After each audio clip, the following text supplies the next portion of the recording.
yang berdaya saing global, serta dapat memajukan kesejahteraan.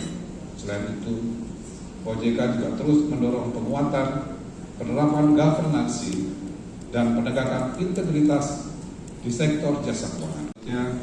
Di wilayah regional Sulawesi Tenggara sendiri, pertumbuhan ekonomi kita sampai dengan triwulan 2 pemerintahan 1,65%. Sementara dari sisi pengeluaran, pertumbuhan tertinggi terjadi pada komponen 5%. Pertumbuhan yang baik di atas tentunya merupakan upaya dan mendukung pertumbuhan ekonomi nasional.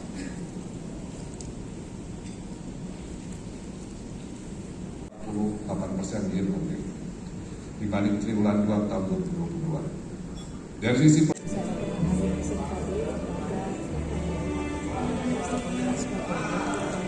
sama-sama kita menegakkan governansi dan pemerintah.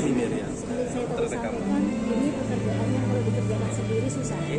Jadi kalau OJK saja mengerjakan, tidak didukung oleh lembaga-lembaga lain yang terkait serta sektor jasa keuangan yang kita awasi, maka akan menjadi sulit. Ibaratnya orang tepuk tangan, kalau satu tangan kan susah ya. Kalau dua tangan sama-sama kita jadi bisa.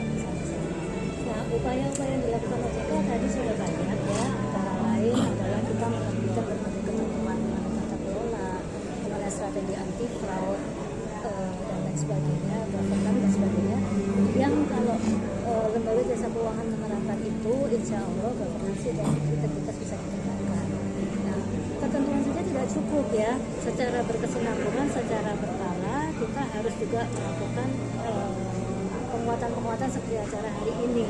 Jadi ini Bu Sofi sudah keliling ke beberapa kota di Indonesia untuk menyampaikan pesan governance dan penegakan integritas tadi. Hari ini adalah giliran di Kendari, nanti dilanjutkan dengan kota lain atau melalui anggota dewan komisioner lain.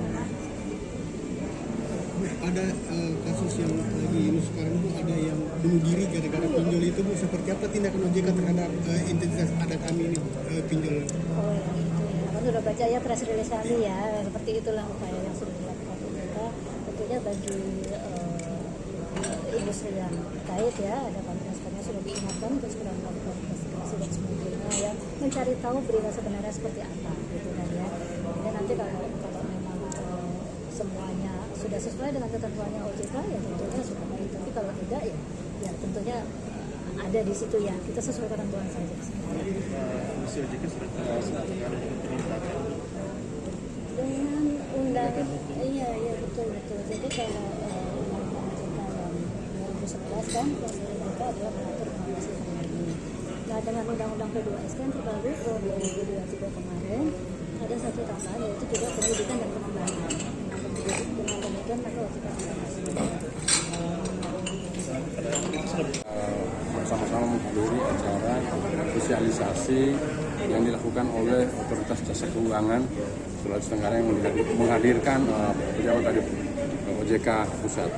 Tentu kegiatan ini adalah tadi kita lihat paparannya Ketua Dewan Audit OJK RI yang juga adalah komisioner OJK bahwa perlu integritas dalam rangka membangun negara, bangsa, dan daerah ini, sehingga harapan kita sosialisasi ini kemudian akan semakin memperkuat nilai-nilai integritas terutama bagi para pelaku atau penyelenggara negara dalam melaksanakan tugasnya. Karena kalau kita bandingkan di paparan tadi, Indonesia ini adalah negara kelima terkorup di dunia.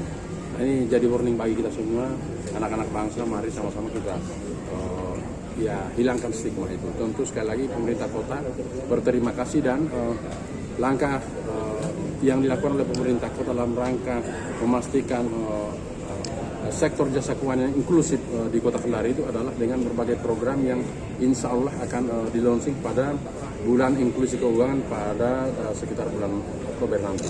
Ya, berbagai program yang melibatkan stakeholder terkait, bukan hanya pemerintah, tapi dunia usaha termasuk sektor pendidikan juga. Bagaimana kita membangun satu program, misalnya Sakuku, satu pelajar untuk satu rekening. bagaimana memanfaatkan potensi peluang, terutama kalau untuk anak-anak sekolah adalah memberdayakan murid atau pelajar dalam rangka pengolahan kebersihan dengan bank sampah di sekolah. Nah, kemudian masing-masing pelajar dibukakan rekening, mereka punya rekening di perbankan personalnya, kemudian hasil dari pengolahan sampah itu masuk ke rekening masing-masing. Itu salah satu contoh bagaimana kita membangun integritas dan kemudian pengolahan keuangan yang inklusif. Saya pikir itu. 22 sudah kita mulai dan hasilnya sekarang bisa kita lihat misalnya di SMP 2, di SMP 3 dan di beberapa sekolah dasar ya yang ada di Kecil. Oke. Pertama membangun awareness dulu, kesadaran. Jadi kebersihan lingkungan, ya pengolahan sampah, kemudian pengolahan keuangan itu harus mulai dikelola bukan nanti setelah kita umur dewasa atau sudah tua, tetapi dari anak-anak pun sudah kita mulai. Karena yang paling penting adalah membangun kesadaran dan momentumnya kita mulai dari anak-anak sekolah. Cukup ya? Terima kasih sudah nonton. Jangan lupa like, subscribe, dan share ya.